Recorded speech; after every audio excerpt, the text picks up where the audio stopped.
ಸನಾತನ ಸಂಸ್ಥೆಯ ಸಂಸ್ಥಾಪಕರಾದ ಪರಾತ್ಪರ ಗುರು ಡಾಕ್ಟರ್ ಜಯಂತ ಬಾಳಜಿ ಆಠವಲ ಅವರ 77ನೇ ಜನ್ಮೋತ್ಸವ ನಿಮಿತ್ತ ಹಿಂದೂ ಐಕ್ಯತೆ ಮೆರವಣಿಗೆಯು ಜ್ಯೋತಿ ವೃತ್ತದಿಂದ ಧರ್ಮಧ್ವಜದ ಪೂಜೆಯೊಂದಿಗೆ ಪ್ರಾರಂಭವಾಗಿ ಮೆರವಣಿಗೆ ಮೂಲಕ ಪುರಭವನದಲ್ಲಿ ಸಮಾರೋಪ ಕಾರ್ಯಕ್ರಮದಿಂದ ಮುಕ್ತಾಯವಾಯಿತು.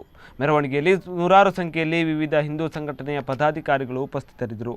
ರಣರಾಗಿಣಿ ಶಾಖೆಯ ಯುವತಿಯರು ಝಾನ್ಸಿ ರಾಣಿ, ಕಿತ್ತೂರು ರಾಣಿ ಚೆನ್ನಮ್ಮ ಮುಂತಾದ ವೀರ ವನಿತೆಯರ ವೇಷದಲ್ಲಿ ಮಿಂಚಿದರು.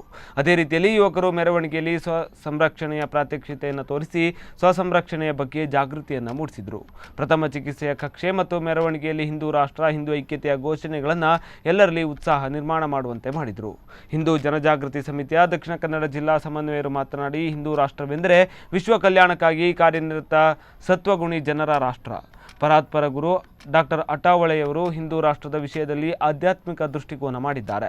ಹಿಂದೂ ರಾಷ್ಟ್ರ ಸ್ಥಾಪನಾ ದಿಶೆ ಈ ಗ್ರಂಥದಲ್ಲಿ ಮೇರುತಂತ್ರ ಗ್ರಂಥದಲ್ಲಿ ಹೀನಂ ದೂಷಯತಿ ಇತಿ ಹಿಂದೂ ಎಂದರೆ ಹೀನ ಅಥವಾ ಕನಿಷ್ಠ ರಜ ತಮ ಗುಣಗಳನ್ನು, ದೂಷಯತಿ ಎಂದರೆ ನಾಶಪಡಿಸುವವನೇ ಹಿಂದೂ ಎಂದು ಹಿಂದೂ ಶಬ್ದದ ಉತ್ಪತ್ತಿಯನ್ನು ಕೊಡಲಾಗಿದೆ ಎಂದು ಹೇಳಿದರು.